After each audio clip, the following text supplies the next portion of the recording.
continuación vamos a hablar del tema insuficiencia renal crónica en una primera parte. Comenzamos con la definición. ¿Qué es insuficiencia renal crónica? La insuficiencia renal crónica, conocida con las siglas de IRC, se refiere a una lesión renal de naturaleza más mantenida comparada con la insuficiencia renal aguda, IRA, que suele ser irreversible y que conduce a una destrucción progresiva de la masa de nefronas. También se define como una disminución de la tasa de filtración glomerular TFG a menos de 60 mililitros por minuto por 1,73 metros cuadrados de superficie corporal. Eso por un tiempo de 3 meses o más. Vamos a hablar acerca de las alteraciones que se producen en las nefronas en el caso de la insuficiencia renal crónica. En primer lugar, existe una reducción de la masa renal. En otras palabras, hay muerte de nefronas y eso produce una hipertrofia estructural y funcional de las nefronas restantes. Es decir, como se van perdiendo nefronas, las que van quedando tienen que sustituirlas y se hipertrofian. Se produce también en las nefronas sobrevivientes un aumento del flujo sanguíneo renal, FSR, y también del filtrado glomerular por nefrona. Esto parece depender de una disminución de la resistencia de las arteriolas, tanto de las aferentes como de las eferentes a nivel del glomérulo. La disminución de la resistencia es mayor en las aferentes, por lo que aumenta la presión capilar intraglomerular y por lo tanto aumenta la presión neta de filtración, conocida con la sigla de PNF. Veamos las alteraciones que se producen a nivel de los glomérulos. Al final, las adaptaciones no son efectivas, ya que predisponen a esclerosis glomerular y a un aumento de la carga funcional sobre los glomérulos menos afectados, que a su vez conduce a su destrucción final. El volumen o tamaño de los glomérulos suele aumentar en la insuficiencia renal crónica. ¿Y qué alteraciones se producen a nivel de los túbulos de la nefrona? La longitud y diámetro de los túbulos, especialmente en el túbulo proximal, suele aumentar. Esto lleva a un aumento absoluto en la reabsorción tubular proximal. Y recuérdese que la mayor parte de la reabsorción tubular en la nefrona se lleva a cabo en el túbulo proximal. Vamos a hablar acerca del manejo renal de varias moléculas en insuficiencia renal crónica. Para algunas moléculas se mantiene un equilibrio normal, incluso en fases muy avanzadas de la insuficiencia renal crónica, como por ejemplo el agua, el sodio y el potasio. Con otras moléculas existe solo una regulación parcial, como por ejemplo con los iones hidrógeno y los iones bicarbonato, que tienen que ver con el equilibrio ácido-básico, y con el fosfato, representado con una P. ¿Cuáles son las causas principales de la insuficiencia renal crónica? La glomerulonefritis fue la causa más común de la insuficiencia renal crónica, pero eso fue en el pasado. Actualmente, las causas más comunes de insuficiencia renal crónica son la diabetes mellitus y la hipertensión arterial, conocida con la sigla de HTA. Hablamos ahora de la uremia. La uremia es un síndrome clínico que se produce relacionado con insuficiencia renal crónica y es un síndrome clínico caracterizado por una grave pérdida de la función renal, denominado urémico por la presunción de que las anomalías resultaban de la retención de urea en la sangre y de otros productos finales del metabolismo.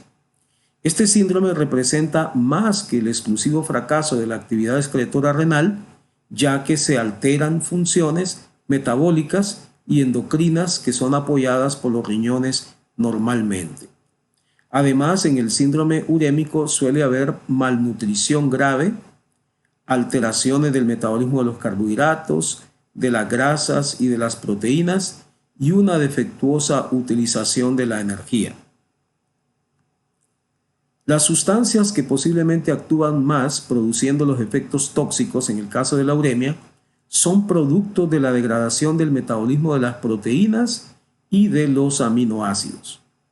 La urea es el más importante cuantitativamente hablando, ya que la concentración normal de urea es de menos de 40 miligramos por decilitro y en la insuficiencia renal crónica puede llegar hasta 800 miligramos por decilitro. También participan produciendo el efecto tóxico, además de la urea, otros uratos, otros productos finales del metabolismo de los ácidos nucleicos, las aminas alifáticas, una variedad de péptidos y algunos derivados de aminoácidos aromáticos.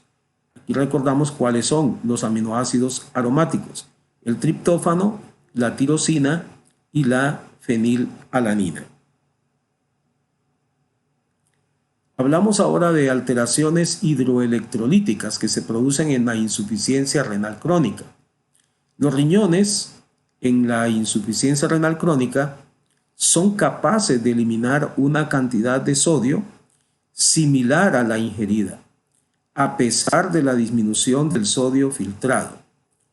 Esto ocurre a expensas de un aumento de lo que se conoce como la excreción fraccional de sodio, que se refiere a la proporción de sodio que es eliminado respecto al que es filtrado.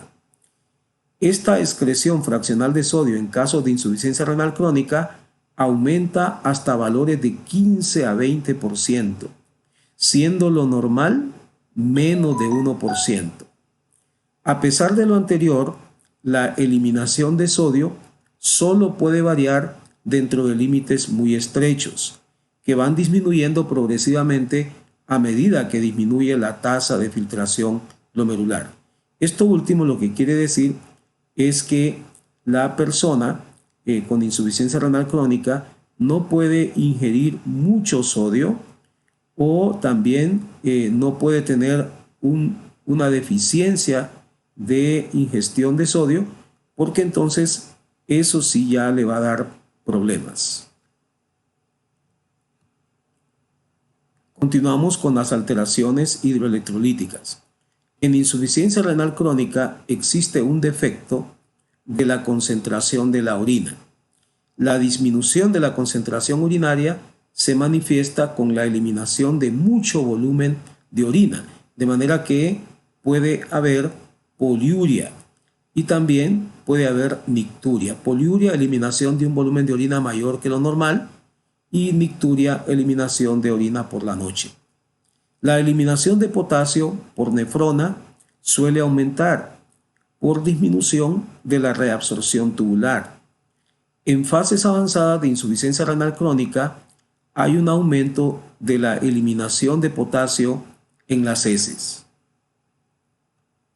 Se puede, sin embargo, mantener una concentración normal de potasio en el plasma por un aumento de la eliminación distal por nefrona. Sin embargo, existe muy poca reserva renal para adaptarse a los cambios de consumo de potasio. O sea que ocurre algo similar a lo que ocurre con el sodio, en el sentido que si la persona ingiere mucho potasio o si también ingiere menos potasio que lo normal, entonces ahí sí puede manifestarse problemas. Y finalmente nos referimos a alteraciones ácido-básicas, que en realidad siempre tienen que ver con alteraciones hidroelectrolíticas, porque estas alteraciones se refieren, por ejemplo, a alteraciones en los iones hidrógeno, que son electrolitos, y si no, alteraciones en el bicarbonato, que también es un ion. La eliminación de iones de hidrógeno disminuye, por lo que se desarrolla un balance positivo de iones de hidrógeno, con la consecuente acidosis metabólica, la cual es habitual en fases avanzadas de insuficiencia renal crónica. Entonces, como está disminuida la eliminación de iones de hidrógeno, entonces se entra en un balance positivo de iones de hidrógeno, quiere decir que se retiene iones de hidrógeno, y eso hace que disminuya el pH y que haya una acidosis, que en este caso sería una acidosis metabólica.